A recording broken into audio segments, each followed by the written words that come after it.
Please feel free to adjust the playback speed to 1.25 or 1.5 depending on your preference. They arrive at Sonny's location, and he's already acting weird. Jin-Woo explains there's nothing going on, and Sonny jumps in the vehicle. Their strange conversation invites a dead stare from this man because he's seriously questioning what they were doing last night. This seriously makes Jin-Ho remind our boy that Sonny isn't of legal age. But Jin-Woo is so dumbfounded he doesn't get what he's talking about. Bro just gives up and lets him do whatever he wants. The group heads their way to the new dungeon site. Here we see Jin-Woo's shadow soldiers absolutely demolishing the monsters inside the dungeon. He's yet to have met the shadow soldiers, which is why he's surprised. Jin-Ho believed that this guy also has the ability to summon shadow soldiers. That's why Jin-Woo doesn't really have to do anything while they take care of the tedious tasks. Jin-Ho requests him to let him collect the essence stone since that was his only job and he can't do that anymore. Jin-Woo thinks he's an oddball and realizes that they won't be raiding from tomorrow on. A day passes and the 19 planned raids finally wrap up with Jin-Ho. Over at another A-rank dungeon, we see a terrified A-rank hunter failing to believe that his entire squad was demolished by one man. This guy boasts rough long hair with a beard, and he looks completely human. However, no one had seen a magic beast inside the dungeon, which means they ran into an unfortunate encounter. The sheer rank of mana exerted from this man's body is beyond the mana of an entire dungeon.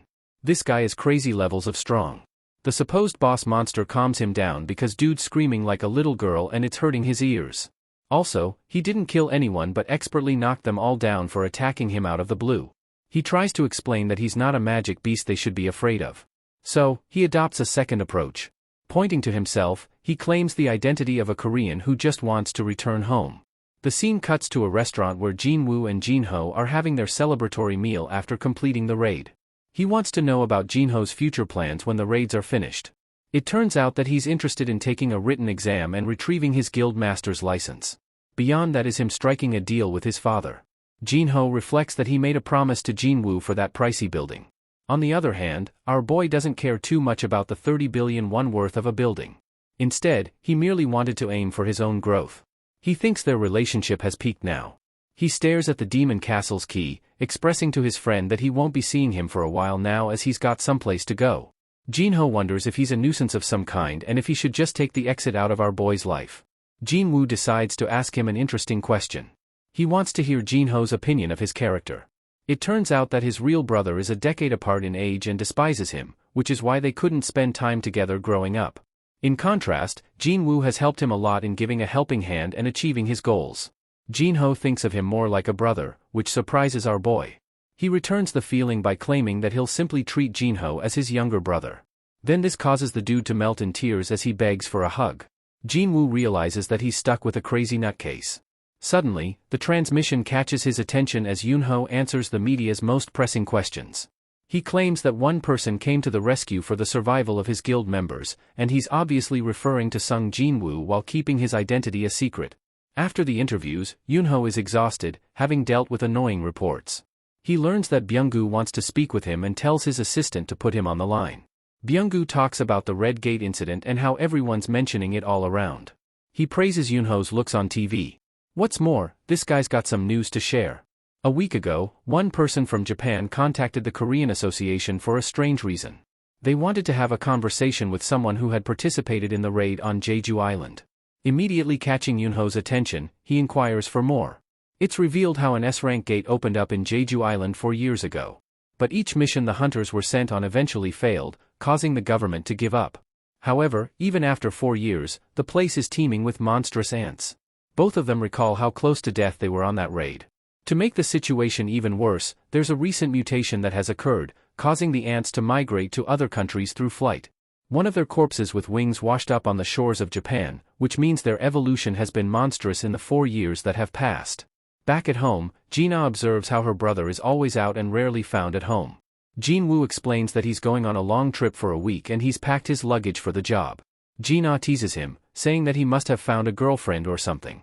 But Jin-Woo is done with the girlfriend allegations and wonders why everyone keeps spamming him with the same assumption. Anyway, our boy recalls the memory of the time he beat Cerberus when he was barely at level 20.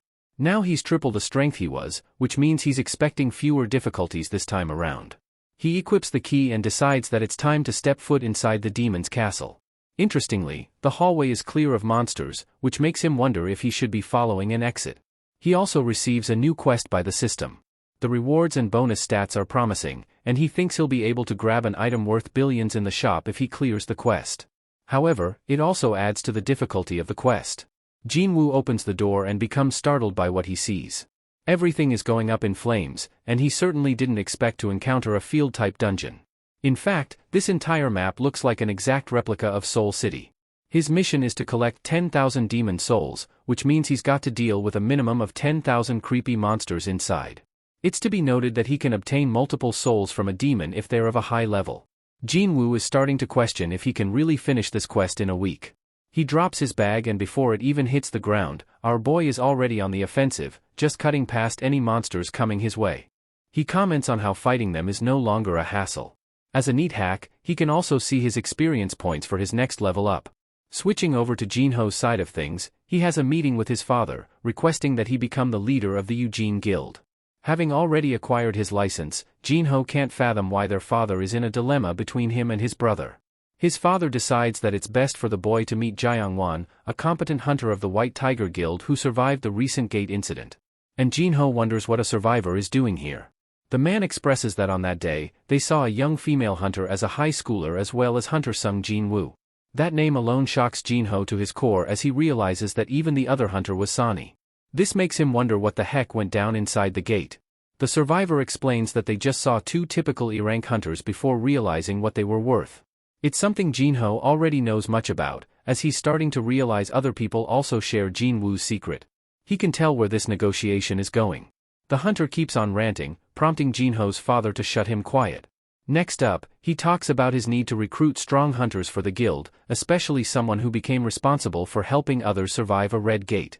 But the really surprising part for him is how Sung Jin-Woo and his son share a track record of participating in previous raids. He pies his son for offering negotiations today. After all, now it's certain that Jin-Woo was the one who helped him obtain the guild master's license. Jinho doesn't deny that, and now his credibility has been erased to dust over his brother. Regardless, Jinho raises his voice, demanding to run the Eugene Guild. In an anticlimactic moment, his father simply accepts without putting up a fight. Jinho is seriously confused, but his father's got the same train of thought as his son. He thinks it's best to rest the future of the guild in the hands of someone he knows he can trust. Despite Jinho's attempt to deceive him, his father merely wants his cooperation to get Jin-Woo recruited for the guild. Jinho is ready to do what it takes, while his father has already intended to recruit two S-rank hunters to join their new guild. One of them is the brilliant Cha Haein, while the other is Min Byung-gu. Haein's talents are always overshadowed by Jong-in, which is why she's been offered the position of the guild master with all the benefits. As for the other guy, he's retired, but they're confident he can work again. The man only retired after experiencing collateral failure in 3 raids on Jeju Island. However, the recently resurfaced corpse of the ant, and the fact that a new raid is being formed, is enough to assure him that Byung-gu can rejoin the hunters. His father wonders if Jinho will be successful before him in recruiting the Dark Horse Hunter, and he's looking forward to that. Speaking of the man himself, Jin-Woo has already crushed 300 demons and has a long way to go. The initial stages were easy to clear and helped him complete the current area. He could tell the monsters weren't beyond the level of D rank. We will finish this chapter here. Next chapter will be out soon, so stay tuned.